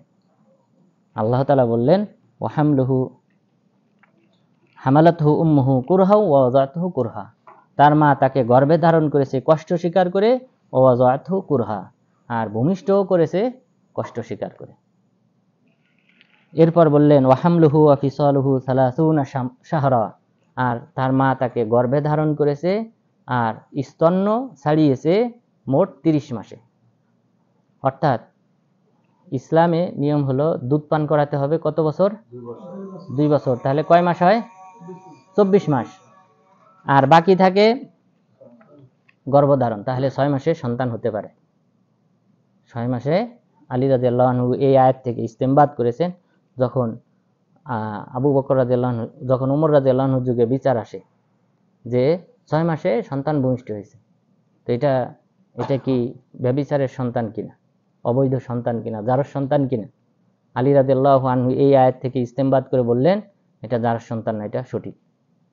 কারণ ওয়াহামলুহু ওয়া ফিসালুহু সালাসুনা শাহরা, গর্ভে ধারণ এবং স্তন্য ছাড়াতে সময় লাগে 30 মাস। তো 2 বছর 24 মাস যদি সময় লাগে দুধ পান করাতে, তাহলে বাকি থাকে 6 মাস। তার মানে 6 মাসে সন্তান ভূমিষ্ঠ হতে পারে। বরং তাহলে এটা হলো সর্বনিম্ন মুদ্দত, অর্থাৎ এর চেয়ে কম হলে কি হবে না, 5 মাসে যদি হয়ে যায় তাহলে বুঝতে হবে এটা অবৈধ সন্তান। এরপর এর চেয়ে বেশি, অর্থাৎ 6 মাস, 6 মাস, 7 মাস, 8 মাস, 9 মাস, এগুলিতে যদি হয় তাহলে বুঝতে হবে এটা বৈধ সন্তান। তো মহান রব্বুল আলামিন বললেন, তাহলে এটাও কিন্তু কম কষ্ট না। এই যে 30 মাস মাকে কি করতে হয়, এই কষ্ট স্বীকার করতে হয়। হাত্তা ইযা বালাগা আশুদ্দাহু ওয়া বালাগা 40 সানা ক্বালা রাব্বি আউজি'নি আন আশকুরা নি'মাতাক, এখানে আল্লাহ তাআলা ঘটনা বর্ণনা করেছেন, এটা অধিকাংশ মুফাসসিরিনগণ বলেছেন আবু বকর রাদিয়াল্লাহু আনহুর ক্ষেত্রে বর্ণিত হয়েছে যে হাত্তা ইযা বালাগা আশুদ্দা, যখন তিনি তার আশুদ্দা বলা হয়েছে যে পর্যাপ্ত বয়সে তিনি উপনীত হয়েছেন। কেউ কেউ বলেছেন 18 বছর বয়স, 18 বছর বয়স, কেউ কেউ বলেছেন 40 বছর বয়স। তাহলে যখন তিনি 18 বছর বা 40 বছর, 18 বছর আশুদ্দাহু অর্থাৎ পর্যাপ্ত বয়সে যখন তিনি উপনীত হয়েছেন, অবালাগা আরবাঈনা সানা, এবং 40 বছরে উপনীত হয়েছেন, ক্বালা রব্বি আউজি'নি আন আশকুরা নি'মাতাক, তখন তিনি বললেন, হে আল্লাহ, তুমি আমাকে তৌফিক দান করো তোমার শুকরিয়া আদায় করার, আল্লাতি আনআমতা আলাইয়া, তুমি আমার উপর যে অনুগ্রহ করেছো, ওয়ালা ওয়ালিদাইয়া, এবং আমার মা বাবার উপর যে তুমি অনুগ্রহ করেছো, এই কারণে তুমি আমাকে তোমার শুকরিয়া আদায় করার তৌফিক দান করো। ওয়া আন আ'মালা সালিহান তারদা, এবং সৎ আমল করার তুমি তৌফিক দান করো, যে আমল তুমি পছন্দ করবে। ওয়া আসলিহ লি ফি যুররিয়াতি, এবং তুমি আমার সন্তানদেরকে সংশোধন করাও। ইন্নী তুবতু ইলাইক, আমি তোমার কাছে ফিরে আসলাম। ওয়া ইন্নী মিনাল মুসলিমিন, আমি মুসলিমদের অন্তর্ভুক্ত। এখানে মুফাসসিরিনগণ বলেছেন এই আয়াত আবু বকর রাদিয়াল্লাহু আনহুর ক্ষেত্রে অবতীর্ণ হয়েছে। তিনি রাসূল সাল্লাল্লাহু আলাইহি ওয়াসাল্লামের সফর সঙ্গী ছিলেন এবং তিনি তার সাথেই থাকতেন, তার বন্ধু ছিলেন শৈশবকালে এবং যুবক বয়সে। এরপর যখন নবুয়াত পেলেন 40 বছর বয়সে রাসূল সাল্লাল্লাহু আলাইহি সাল্লাম, তখন তিনি তার প্রতি ঈমান আনয়ন করলেন। ঈমান আনয়ন যখন তিনি করলেন, তিনি তো ইসলাম গ্রহণ করলেন প্রথম পর্যায়ে। পুরুষদের মধ্যে সর্বপ্রথম যিনি ইসলাম গ্রহণ করেছেন তিনি হলেন কে? আবু বকর রাদিয়াল্লাহু আনহু। আর যুবকদের মধ্যে আলী রাদিয়াল্লাহু আনহু, আর মহিলাদের মধ্যে খাদিজা রাদিয়াল্লাহু আনহা। কিন্তু এর পূর্বেও যদি আমরা দেখি তাহলে ওয়ারাকাত ইবনে নাওফেল সবার আগে, কিন্তু তিনি জীবিত ছিলেন না, কয়েকদিন পরেই মারা গিয়েছিলেন। যদি সবার আগে যদি দেখি তাহলে ওয়ারাকাত ইবনে নাওফেল তিনি খ্রিস্টান ছিলেন, আর খাদিজা রাদিয়াল্লাহু আনহার চাচাতো ভাই, তিনি কি করলেন? ইসলাম গ্রহণ করেছিলেন। যখন হিরা গুহাতে কোরআন অবতীর্ণ হয়, তখন খাদিজা রাদিয়াল্লাহু আনহাকে এসে বললেন যে আমি আশঙ্কা করি হয়তো আমি মারা যাব, কারণ বিশাল দেহের ফেরেশতাকে দেখেছে, অর্থাৎ সশরীরে মোট 2 বার দেখেছেন। তো এরকম বিশাল আসমান জমিন সমান একজন ফেরেশতাকে দেখেছেন, এরপর আলিঙ্গন করেছেন, চাপ দিয়েছেন, যে চাপে তিনি কি হয়েছেন? ব্যথা পেয়েছেন। যখন বললেন যে ইকরা, পাঠ করো, বলছেন আমি পড়তে জানি না, তখন কি করলেন? 3 বার জোরে, মানে শিক্ষার ক্ষেত্রে কি আছে? শাস্তি দেওয়া জায়েজ, বেত্রাঘাত জায়েজ। এখানে রাসূল সাল্লাল্লাহু আলাইহি সাল্লামকে কি করা হয়েছে? আলিঙ্গন করা হয়েছে জোরে, যে তিনি কষ্ট পেয়েছেন। এরপরে আল্লাহ তাআলা তার বক্ষ জবান খুলে দিয়েছেন, তারপর তিনি পাঠ করতে সক্ষম হয়েছেন। তো এটা দেখার পর তিনি আশঙ্কা করলেন, কারণ এটা তো প্রথম তার কাছে নতুনত্ব। তখন তিনি আশঙ্কা করলেন যে হয়তো আমি মারা যেতে পারি। তো ওয়ারাকাত ইবনে নাওফেলের কাছে যাওয়ার পর তিনি বললেন, হাযার নামুসুল্লাযী কানা ইয়াতি মূসা, এই হলো সেই ফেরেশতা যে ফেরেশতা মূসা আলাইহিস সালামের কাছে ওহী নিয়ে আসতেন। আমি যদি জীবিত থাকি লা আনসুরান্না নাসরান মুআজ্জারা, তোমার কওম যখন তোমাকে এই মক্কা থেকে বের করে দেবে, তখন আমি জীবিত থাকলে লা আনসুরান্না নাসরান মুআজ্জারা, আমি তোমাকে আমার কোমর ভেদে তোমাকে সাহায্য করব। তিনি অন্ধ ছিলেন, দেখেন কথার পাওয়ার, আমার সর্বশক্তি ব্যয় করে আমি তোমাকে সাহায্য করব। তাহলে ব্যক্তি অবশ্যই মানে নিয়েছে, ইসলাম গ্রহণ করেছে। এর কারণে রাসূল সাল্লাল্লাহু আলাইহি সাল্লাম বলেছেন, তোমরা ওয়ারাকাত ইবনে নাওফেলকে গালি দিও না, কেননা আমি তাকে জান্নাতের মাঝখানে দেখেছি। তো তাহলে তিনি প্রথম ঈমান আনয়নকারী। কিন্তু ইসলামে যেহেতু বেশি প্রসিদ্ধ, পুরুষদের মধ্যে আবু বকর রাদিয়াল্লাহু আনহু তিনি প্রথম ইসলাম গ্রহণ করেছেন। তো যেহেতু ওয়ারাকাত ইবনে নাওফেল উনি এই ঘটনার পরে আর কি হননি, জীবিত থাকেন না বেশি দিন, কয়েকদিন পরে মারা গেছেন। কারণ এরপরে ওহী আবার বন্ধ ছিল, কিছুদিন বন্ধ ছিল। তো এই সময়তে তিনি যেহেতু মারা গেছেন, এই কারণে তার বিষয়টা ইসলামে ওইভাবে স্থান পায়নি। তো আবু বকর রাদিয়াল্লাহু আনহু তিনি নবুয়ত পাওয়ার পর তিনি ইসলাম গ্রহণ করলেন, নিজে ইসলাম গ্রহণ করলেন। তিনি নিজের মা বাবাকে কি করলেন? দাওয়াত দিলেন ইসলামের। এরপর তিনি মোট 7 জন দাস আজাদ করলেন, দাসদেরকে আজাদ করে দিলেন। তারা ইসলাম গ্রহণ করেছিলেন, তাদেরকে কষ্ট দেওয়া হতো, আজাদ করে দিলেন। এরপর তাহলে তার মা বাবা ইসলাম গ্রহণ করেছে, আবু বকর রাদিয়াল্লাহু আনহুর মা বাবা ইসলাম গ্রহণ করেছে, এরপর তার সন্তানদের জন্য তিনি দোয়া করেছেন যেন আমার সন্তানরাও এই ধর্মের উপর অটল থাকে। তো এই যে বড় নিয়ামত, যে নিজে ইসলাম গ্রহণ করেছেন, মা বাবাও ইসলাম গ্রহণ করেছে, মুফাসসিরিনগণ বলেছেন এমনটা অন্য কোনো সাহাবীর ক্ষেত্রে ঘটেনি। মুহাজির কোনো সাহাবী যে তার মা বাবা ইসলাম গ্রহণ করেছে সবাই, তিনি ইসলাম গ্রহণ করেছেন এমনটা নাই।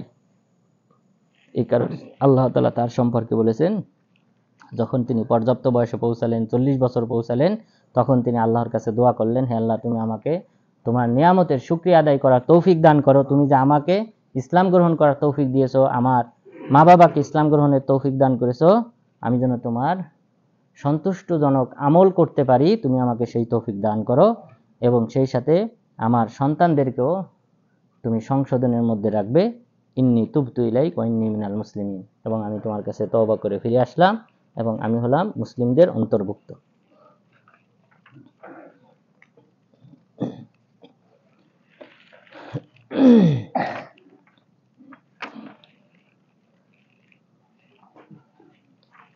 উলাইকাল্লাযীনা নাতাকাব্বালু আনহুম আহসানা মা আমিলু, এই সকল ব্যক্তিরা যারা বলে যে আল্লাহ তুমি আমাকে তৌফিক দান করো সৎ আমল করার, আমি তোমার কাছে তওবা করলাম, এই সকল ব্যক্তিদের আমল নামা আমি কবুল করব। আহসানা মা আমিলু, তারা যে ভালো আমল করবে সেগুলি আমি কবুল করব। ওয়া নাতাজাওয়াজু আন সাইয়্যাতিহিম, তাদের অন্যায় কাজগুলি আমি এড়িয়ে যাব। এরা যদি অন্যায় কাজ করে আমি তাদেরকে ক্ষমা করে দেব। তাহলে দেখেন আল্লাহ তাআলা যারা সৎপরায়ণশীল, সৎ কাজ করতে চায়, এই করতে গিয়ে যদি কোনো ভুল ত্রুটি হয়, এটার দিকে আমি ভ্রুক্ষেপ করব না, এটার দিকে আমি তাকাবো না। তাহলে আল্লাহ তাআলা যদি কোনো ব্যক্তির উপর সন্তুষ্ট হয়ে যান, বদর যুদ্ধে যারা অংশগ্রহণ করেছিল তাদের এই বিশাল এই ইবাদতের কারণে রাসূল সাল্লাল্লাহু আলাইহি ওয়াসাল্লাম বলেছেন, আল্লাহ তাআলা সম্ভবত এই বদরি সাহাবীদের দিকে উকি মেরে তাকিয়েছেন, তাকানোর পর বলেছেন, তোমাদের যা মন চায় তাই আমল করো, আমি তোমাদেরকে ক্ষমা করে দিলাম। তাহলে এখানে আল্লাহ তাআলা বলতেছেন এই সকল ব্যক্তিরা যারা সৎ আমল করতে চায়, আমার সন্তুষ্টমূলক আমল করতে চায়, তওবা করে, এদের ভালো আমলগুলি আমি কবুল করব আর তাদের অন্যায়গুলি আমি এড়িয়ে চলব, অর্থাৎ শাস্তির সম্মুখীন করব না, ক্ষমা করে দেবেন। ফি আসহাবিল জাহিম, আর এরা হলো জান্নাতি, জান্নাতের মধ্যে তারা থাকবে। ওয়াদা সিদকিল্লাযী কানু ইউআদুন, এটা হলো সত্য প্রতিশ্রুতি, যার প্রতিশ্রুতি তাদেরকে দেওয়া হয়েছে। তাহলে আর কিভাবে বললে মানুষ অনুধাবন করবে যে ওয়াদা সিদক, এটা সত্য প্রতিশ্রুতি, যার ওয়াদা তাদেরকে দেওয়া হয়েছে। সুতরাং যারা ভালো আমল করতে চায়, ভালো আমল করে, চেষ্টা করে সত্যের উপর অটল থাকতে, এখানে যদি কোনো ভুল ত্রুটি হয় তাহলে সেটা আল্লাহ তাআলা ক্ষমা করে দেবেন। কিন্তু কেউ যদি স্বেচ্ছায় অন্যায় অশ্লীল কাজে লিপ্ত হয়, তওবা করে না, তাদের ক্ষেত্রে এই গ্যারান্টি না। এখানে যারা সত্য আমল করতে চায়, সত্যর অনুসন্ধান করে, এরপর ভুল ত্রুটি হলে আল্লাহ তাআলা কি করবেন? এড়িয়ে চলবেন, তাদেরকে পাকড়াও করবেন না। ওয়াল্লাযী ক্বালা লিওয়ালিদাইহি উফফিল লাকুমা, এখন এটা হলো আবু বকর রাদিয়াল্লাহু আনহুর ঘটনা, যে তিনি তার মা বাবার সেবার কথা বললেন, শুকরিয়া আদায় করার কথা বললেন। এর বিপরীত এটা আমভাবে বর্ণনা করা হয়েছে যে ওয়াল্লাযী ক্বালা লিওয়ালিদাইহি উফফিল লাকুমা, আর যে ব্যক্তি বলে তার মা বাবাকে তোমাদের উপর ধ্বংস হোক, তোমরা ধ্বংস হও, আতাইদানি আন উখরাজা ওয়া কাদ খালাতিল কুরুনু মিন ক্বাবলি, যে তোমরা আমাকে প্রতিশ্রুতি দাও যে আমাকে কবর থেকে উত্থান ঘটানো হবে, অথচ আমার পূর্বে অনেক মানুষ কি হয়েছে? অতিবাহিত হয়েছে, অনেক যুগ অতিবাহিত হয়েছে, মানুষ এইভাবে কবরে গেছে, তাদেরকে উঠানো হয় নাই। তুমি কি আমাকে হুমকি দাও, তোমরা দুইজন, অর্থাৎ মা বাবা এই ব্যক্তিকে, সন্তানকে কি করতেছে? দাওয়াত দিয়েছে ইসলাম গ্রহণের।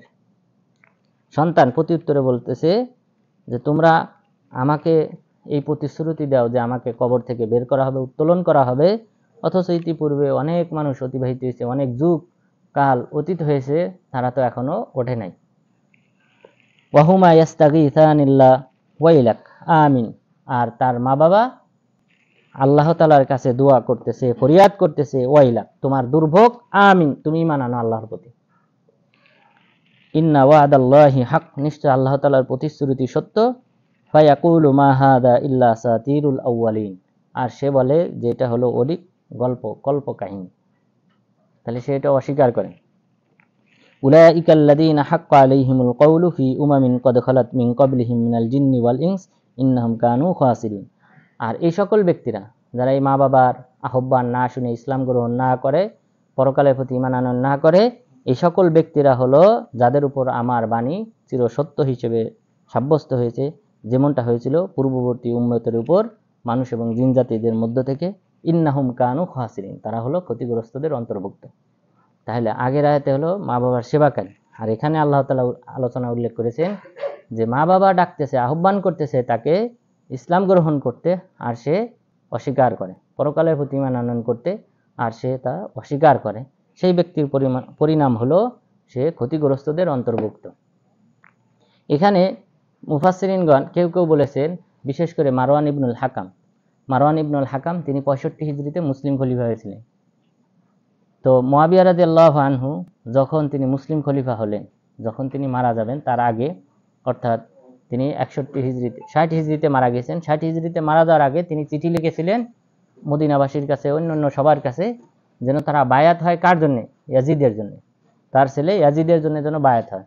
অনুরূপ একটা চিঠি আসে কার কাছে? আবু বকর রাদিয়াল্লাহু আনহুর ছেলে আব্দুর রহমান, তার কাছে এই চিঠি আসে। চিঠি আসার পর তিনি বললেন, হারকালিয়া, যে তুমি তো হিরাক্লিয়াসের মতো, রোমের বাদশা হিরাক্লিয়াসের মতো, তাদের বাদশা মারা যাওয়ার আগে তার সন্তানের জন্য কি করে? ওসিয়ত করে যায়। তো তুমিও তো দেখতেছি যে হিরাক্লিয়াসদের মতো তোমার সন্তানের জন্য ওসিয়ত করতেছ, তোমার সন্তানের চেয়ে ভালো উত্তম ব্যক্তি, যোগ্য ব্যক্তি আরো অনেক আছে, তো তুমি কেন তোমার সন্তানের জন্য ওসিয়ত করতেছ? এই প্রতিবাদ যখন তিনি করলেন, তখন মারওয়ান ইবনুল হাকাম বলল যে আল্লাহ তাআলা যে আয়াতে বললেন, ওয়াল্লাযী ক্বালা লিওয়ালিদাইহি উফফিল লাকুমা, যে ওই ব্যক্তি, যে ব্যক্তি তার মা বাবাকে বলল তোমাদের জন্য দুর্ভোগ, তোমরা কি আমাকে বলো যে কবর থেকে আমাকে উত্তোলন করা হবে, এটা হলো আব্দুর রহমান বিন আবু বকর। আয়েশা রাদিয়াল্লাহু আনহা এটা অস্বীকার করেছে যে না, আমাদের ব্যাপারে এই জাতীয় কোনো আয়াত অবতীর্ণ হয়নি। তো মারওয়ান ইবনুল হাকাম প্রথম বলেছেন যে এই আয়াত অবতীর্ণ হয়েছে কার ব্যাপারে? আব্দুর রহমান বিন আবু বকর রাদিয়াল্লাহু আনহুর ছেলে আব্দুর রহমানের ব্যাপারে। আর এটাই সঠিক যে এই আয়াতটা আব্দুর রহমান বিন আবু বকরের ব্যাপারে অবতীর্ণ হয়নি, কারণ আব্দুর রহমান বিন আবু বকর এবং আব্দুল্লাহ, আবু বকর রাদিয়াল্লাহু আনহুর আরেক ছেলে আব্দুল্লাহ, তার ব্যাপারেও অনেকে মুফাসসিরিনগণ বলেছেন। তো তারা কিন্তু ইসলাম গ্রহণ করেছিলেন। আবু বকর রাদিয়াল্লাহু আনহু ইসলাম গ্রহণ করার পর আব্দুর রহমান, আব্দুল্লাহ, আবু বকর রাদিয়াল্লাহু আনহুর দুই ছেলে, তারা সবাই ইসলাম গ্রহণ করেছিলেন, এবং তার মা বাবা তারাও ইসলাম গ্রহণ করেছিলেন, যেটা আগের আয়াতে বলা হয়েছে। তো সুতরাং এই আয়াত এই দুইজনের ব্যাপারে অবতীর্ণ হয় নাই, বরং এটা আমভাবে যে সকল ব্যক্তিরা তার মা বাবার সেবা করে না, পরকালের প্রতি ঈমান আনয়ন করে না, তারা মুসলিম হওয়া সত্ত্বেও, অর্থাৎ মা বাবা মুসলিম, সন্তান ইসলাম গ্রহণ করে না, তাদের ব্যাপারে এই আয়াত অবতীর্ণ হয়েছে। এরপর আল্লাহ তাআলা যে বললেন যে জিন জাতি এবং মানব জাতির মধ্য থেকে এরকম স্বভাবের মানুষ ইতিপূর্বেও অতীত হয়েছে, আর তাদের পরিণাম হবে পরকালে তারা ক্ষতিগ্রস্তদের অন্তর্ভুক্ত। ওয়ালিকুল্লিন দারাজাতুম মিম্মা আমিলু, প্রত্যেক ব্যক্তির জন্য তার আমল অনুযায়ী মর্যাদা দেওয়া হবে। তাহলে এটা হলো গুরুত্বপূর্ণ পয়েন্ট, যে পরকালে সবাই তার যে আমল থাকবে সেই আমল অনুযায়ী কি হবে? নূর দেবেন, আল্লাহ তাআলা তাকে নূর দেবেন, যেই নূরের মাধ্যমে সে পুলসিরাত অতিক্রম করবে। সেই নূর যার যত বেশি হবে সে তত স্পিডে, কেউ বিদ্যুৎ গতিতে, কেউ ঘোড়ার গতিতে, উটের গতিতে, এভাবে বিভিন্ন ব্যক্তি তার এই নূরের গতিতে সে কি করবে? পুলসিরাত অতিক্রম করবে। কারণ এখানে দুই পাশে কি আছে? লোহার শিক থাকবে, আংটা থাকবে, এগুলি কি করবে? অনবরত দুই পাশ থেকে আঘাত করতে থাকবে। এখানে যে যত স্পিডে অতিক্রম করবে সে তত নিরাপদে অতিক্রম করবে। কেউ হামাগুড়ি দিয়ে যাবে, তার পরিণাম কি হবে? এই লোহার দুই দিক থেকে চিকলে তার চামড়া ছিঁড়ে নেওয়া হবে, গোশত তুলে নেওয়া হবে, এভাবে সে কোনো রকম করে পার হবে।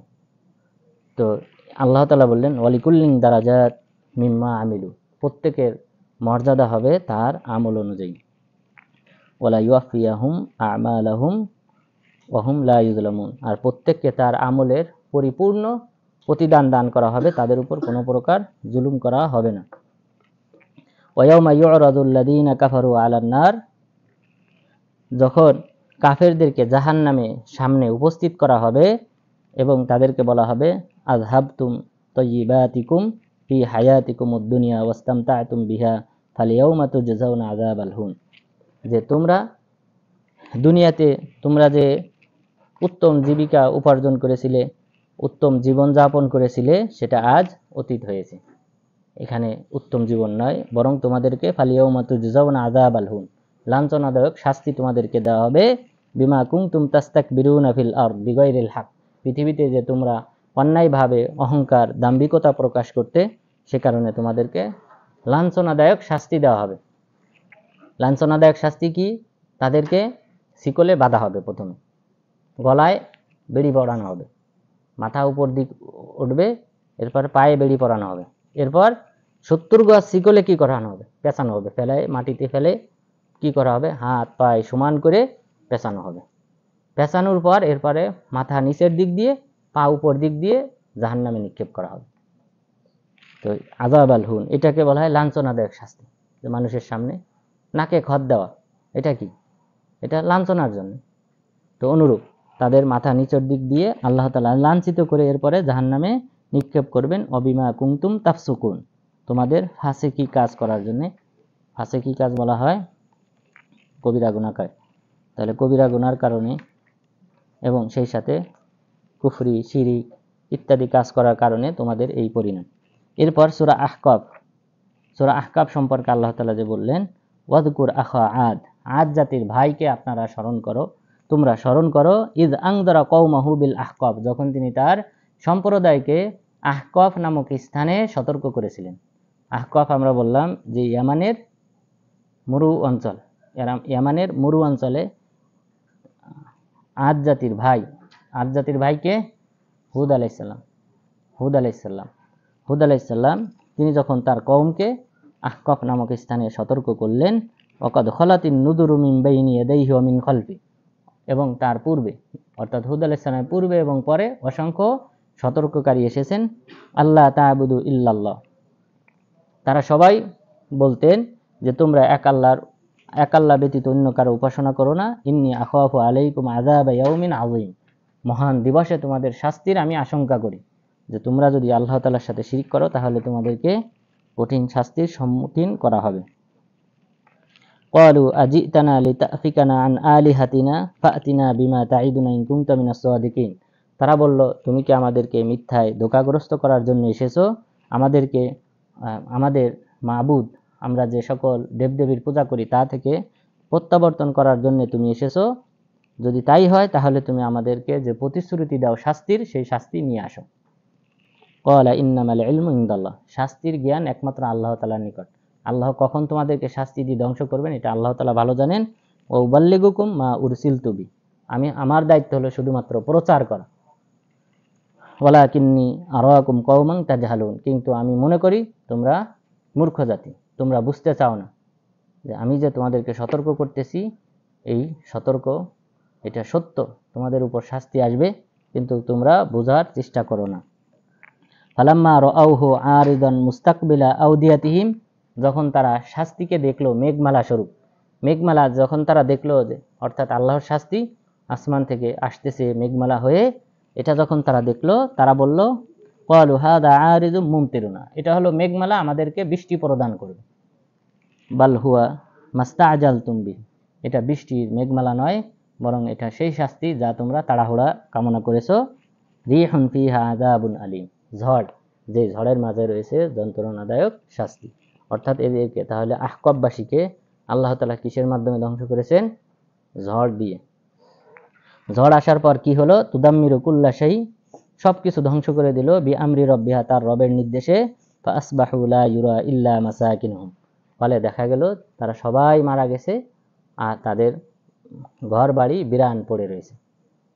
ঘর বাড়ি রয়ে গেছে কিন্তু বাকি কোনো মানুষ নাই, সবাই কি হয়েছে? এই ঝড়ের মাধ্যমে সবাই মারা গেছে।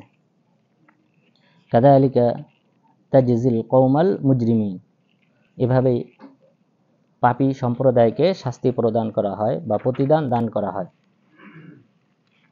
আচ্ছা, আমরা সূরাটা শেষ করি, যেহেতু আর বেশি নাই, 10টা আয়াত আছে।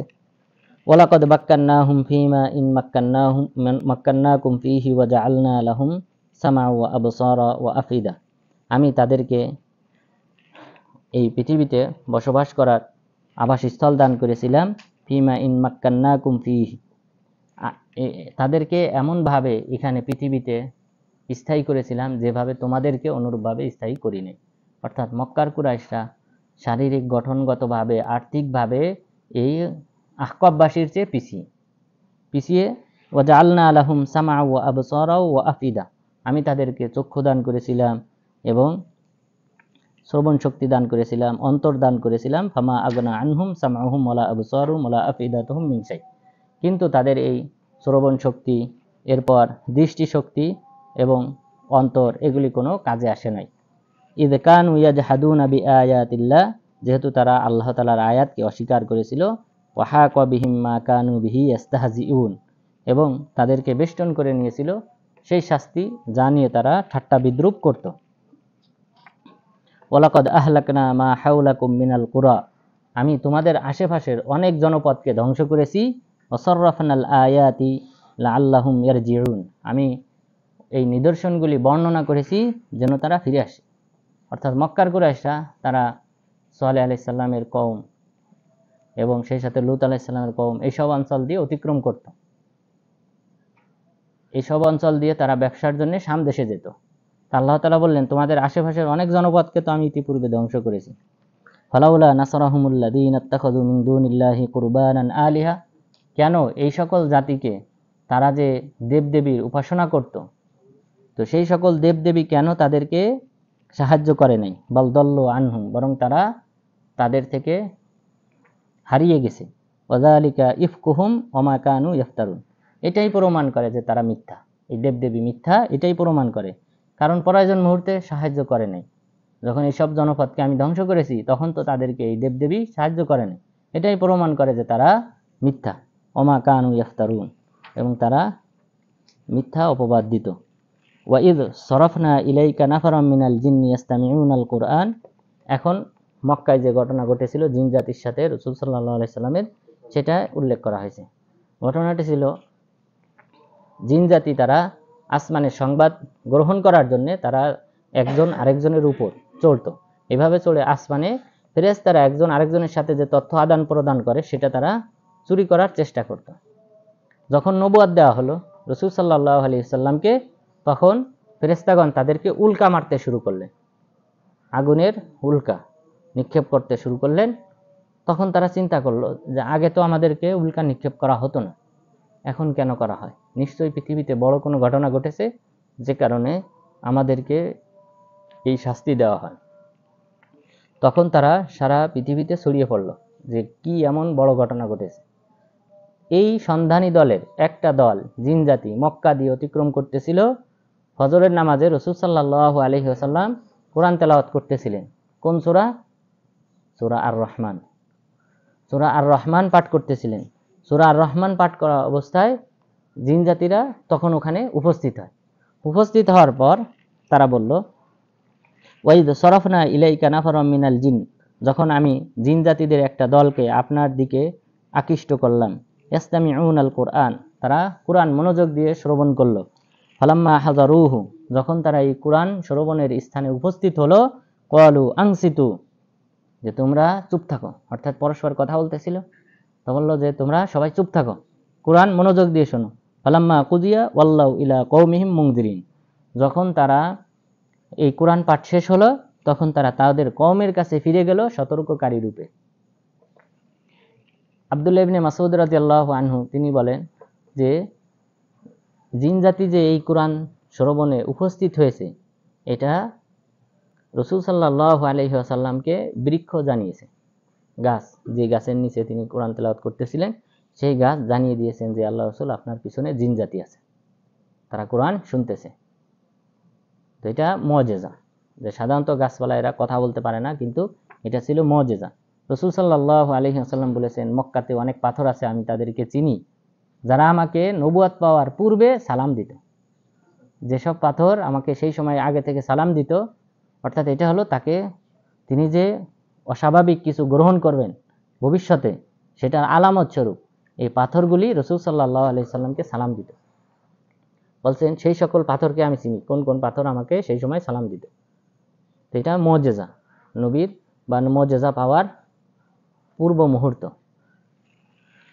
তো জিন জাতির সম্পর্কে সন্ধান দিয়েছিল বৃক্ষ।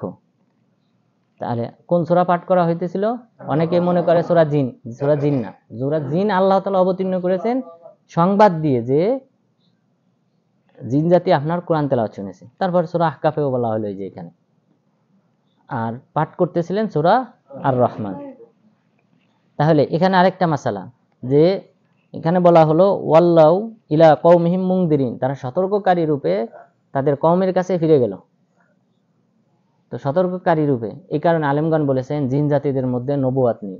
নবুয়াত শুধুমাত্র মানুষের মধ্যে, আর জিন জাতিদের মধ্যে সতর্ককারী মুনজির, তাদের মধ্যে আছে মুনজির, আর মানুষের মধ্যে নবুয়াত। তাহলে নবুয়াত এটা বিশেষ বৈশিষ্ট্য, এটা শুধু কাদেরকে দেওয়া হয়েছে? মানব জাতির মধ্যে। কারণ আদম আলাইহিস সালাম, এরপরে নূহ আলাইহিস সালামের মাঝে সীমাবদ্ধ ছিল, নূহ আলাইহিস সালামের সন্তানদের মাঝে নবুয়াত সীমাবদ্ধ ছিল। এরপর ইব্রাহিম আলাইহিস সালামের সন্তানদের মাঝে নবুয়াত সীমাবদ্ধ ছিল আমাদের নবী আসা পর্যন্ত। এর বাহিরে কাউকে নবুয়াত দেওয়া হয়নি।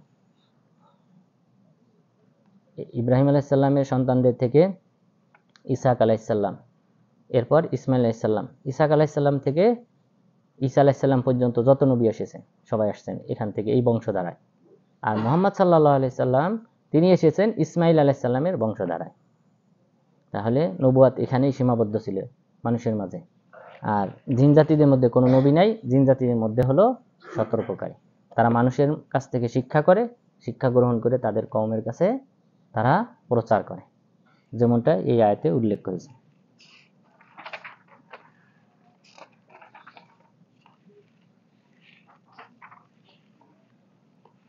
ক্বালু, জিন জাতিরা বলল, ইয়া কওমানা ইন্না সামি'না কিতাবান উনজিলা মিন বাদি মূসা।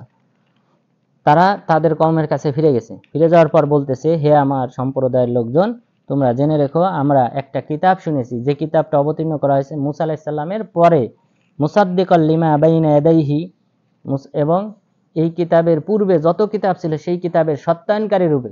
তার মানে তারাই মানে নিছে যে এই কিতাব কোরআনটা হলো পূর্বের সকল কিতাবকে রহিতকারী। এই কোরআনটা হলো সত্যায়নকারী কিতাব, পূর্বের সকল কিতাবের জন্য। ইয়াহদি ইলাল হক, সত্যের দিকে আহ্বান করে, ওয়াইলা সিরাতিন মুস্তাকিম, সরল সঠিক পথের দিকে আহ্বান করে। এখানে তারা কেন বলল মিন বাদি মূসা, মূসা আলাইহিস সালামের পরে? কারণ তারা কি ছিল? এই জিন জাতি কার অনুসারী ছিলেন? মূসা আলাইহিস সালামের। তারা ইহুদি ছিলেন, অর্থাৎ জিন জাতিরা তারা মূসা আলাইহিস সালামের অনুসারী ছিলেন। এই কারণে মূসা আলাইহিস সালামের কথা বলেছেন। কারণ ঈসা আলাইহিস সালাম মূসা আলাইহিস সালামের কত পরে আসছেন? মুহাম্মদ সাল্লাল্লাহু আলাইহি সাল্লামের বরং 500 বছর আগে কি আসছেন? ঈসা আলাইহিস সালাম এসেছে। তো তার কথা না বলে তারা মূসা আলাইহিস সালামের কথা বলেছেন, কারণ তারা নিজেরা মূসা আলাইহিস সালামের উম্মত ছিলেন। ইয়া কওমানা আজিবু দাঈ আল্লাহ, তারা এই যে তাদেরকে দাওয়াতি কাজ করতেছেন, হে সম্প্রদায়ের লোকজন, তোমরা আল্লাহর আহ্বানকারী ডাকে সাড়া দাও, অর্থাৎ মুহাম্মদ সাল্লাল্লাহু আলাইহি সাল্লামের ডাকে তোমরা সাড়া দাও। ওয়া আমিনু বি, তোমরা তার প্রতি ঈমান আনয়ন করো। ইয়াগফির লাকুম মিন দুনুবিকুম, তাহলে আল্লাহ তাআলা তোমাদের পাপ ক্ষমা করে দিবেন। ওয়া ইউজিরকুম মিন আযাবিন আলীম, আল্লাহ তাআলা তোমাদের যন্ত্রণাদায়ক শাস্তি থেকে মুক্তি দান করবেন, নিরাপত্তা দান করবেন। তাহলে কোনো ব্যক্তি যদি ইসলাম গ্রহণ করে তাহলে তার সগীরা কবিরা সব কি হয়? ক্ষমা হয়। তাহলে এখানে যে বলা হয়েছে ইয়াগফির লাকুম মিন দুনুবিকুম, তিনি তোমাদের গুনাহ ক্ষমা করবেন। কোন গুনাহ? কবিরা সগীরা সব, ঠিক আছে, শিরিক, সব ধরনের গুনাহ আল্লাহ তাআলা ক্ষমা করবেন। ওয়ামান লা ইউজিব দাঈ আল্লাহ ফালাইসা বিমুজিজিন ফিল আরদ, যদি কেউ আল্লাহর আহ্বানকারী ডাকে সাড়া না দেয় তাহলে সে আল্লাহ তাআলাকে পরাস্তকারী নয় জমিনে। ওয়ালাইসা লাহু মিন দুনিহি আউলিয়া, আল্লাহ ব্যতীত তার কোনো বন্ধু নেই। উলাইকা ফি দালালিম মুবিন, তারা স্পষ্ট পথভ্রষ্টতায় লিপ্ত। আওয়ালাম ইয়ারাউ আন্নাল্লাহাল্লাযী খালাকাস সামাওয়াতি ওয়াল আরদা, তারা কি লক্ষ্য করেন আল্লাহ তাআলা আসমান জমিন সৃষ্টি করেছেন। ওয়ালাম ইয়ায়া বিখালকিহিন, এই আসমান জমিন সৃষ্টির ক্ষেত্রে তার কোনো প্রকার ক্লান্তি পেয়ে বসে নাই, তিনি ক্লান্ত হন নাই। ইহুদিরা তারা মনে করে আল্লাহ তাআলা আসমান জমিন সৃষ্টি করার পর বিশ্রাম নিয়েছেন কি বারে? শনিবারে। এই কারণে ইহুদিদের প্রিয় দিবস কোনটা? শনিবার। যেহেতু আল্লাহ বিশ্রাম নিয়েছে, আমরাও বিশ্রাম নিই। তো এই যে বিশ্রাম নেওয়া শব্দটা, এটা আল্লাহর ক্ষেত্রে উপযুক্ত না। আল্লাহ তাআলা অস্বীকার করেছেন। আল্লাহ তাআলা বলেছেন, ওয়ালাম ইয়াইয়া বিখলকিহিন, এই 7 আসমান 7 জমিন সৃষ্টি করার ক্ষেত্রে আমি ক্লান্ত হইনি, কোনো প্রকার ক্লান্তি আমার নেই। আল্লাহ তাআলা সিফাত 2 প্রকার। এক প্রকার সিফাত হলো সিফাত কামাল, মানে পরিপূর্ণ সিফাত, সিফাত সুবুতিয়া, যে সাব্যস্ত করেছেন আল্লাহ নিজের ক্ষেত্রে। মানে আল্লাহ তাআলা আলিমুল গায়ব, গায়বী বিষয় জানেন, এটা আল্লাহ তাআলা নিজের ক্ষেত্রে সাব্যস্ত করেছেন। এরপর আল্লাহ তাআলা তিনি তার হাত আছে, এটা আল্লাহ তাআলা নিজের ক্ষেত্রে কি করেছেন? সাব্যস্ত করেছেন। তাহলে সুবুতিয়া মানে সাব্যস্ত করেছেন। আরেকটা হলো সালবিয়া, নাফি করেছেন, নিজের ক্ষেত্রে নাফি করেছেন যে না এই সিফাত আমার না।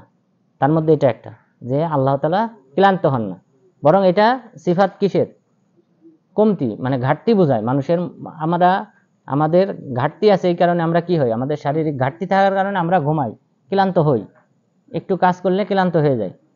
কিন্তু আল্লাহ তাআলা এমন না। আল্লাহ তাআলা হলেন সব দিক থেকে পূর্ণ সিফাতের অধিকারী। তার প্রকার কোনো ধরনের ঘাটতিপূর্ণ কোনো সিফাত আল্লাহ তাআলার ক্ষেত্রে সাব্যস্ত নাই। তাহলে সালবিয়া, নাবোধক সিফাত, নাবাচক সিফাত, যে সকল সিফাত আল্লাহ তাআলা নিজের ক্ষেত্রে নাফি করেছেন, তার মধ্যে একটা হলো এটা, যে ক্লান্ত হন না, তাব আল্লাহকে পায় না। তারপর আয়াতুল কুরসিতে কি বলা হয়েছে? লা তাখুযুহু সিনাতু ওয়ালা নাওম, আল্লাহ তাআলা তার তন্দ্রা আসে না এবং ঘুমান না। কারণ তন্দ্রা আসা, ঘুমানো, এটা ক্লান্তি, এটা আমাদের কিসের আলামত? আমাদের দুর্বলতার, শারীরিক দুর্বলতার কারণে আমাদের কি হয়? ঘুম আসে, তন্দ্রা আসে। তা আল্লাহ তাআলার ক্ষেত্রে এই জাতীয় কোনো সিফাত সাব্যস্ত করা যাবে না। এটাকে বলা হয় সালবিয়া, নাবোধক সিফাত, যেটা আল্লাহ তাআলা নিজের ক্ষেত্রে নাফি করেছেন, তার মধ্যে অন্যতম এটা। ওয়ালাম ইয়ায়া বিখলকিহিন্না বিকাদিরিন আলা আইয়ুহিল মাউতা, তিনি সক্ষম মৃতদেরকে জীবিত করতে।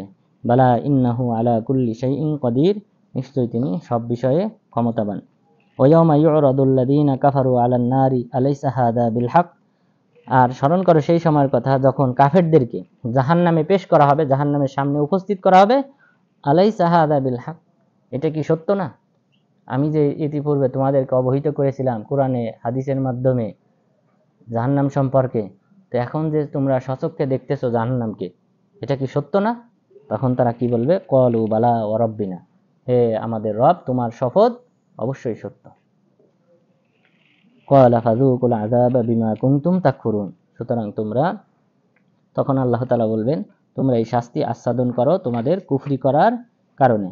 ফাসবির কামা সাবারা উলুল আজমি মিনার রাসূল, আল্লাহ তাআলা রাসূল সাল্লাল্লাহু আলাইহি সাল্লামকে সর্বশেষ একটা উপদেশ দিলেন, যে দাওয়াতি কাজের ক্ষেত্রে আপনি ধৈর্য ধারণ করেন, যেমন ভাবে ধৈর্য ধারণ করেছিলেন দৃঢ়প্রত্যয়ী নবীগণ।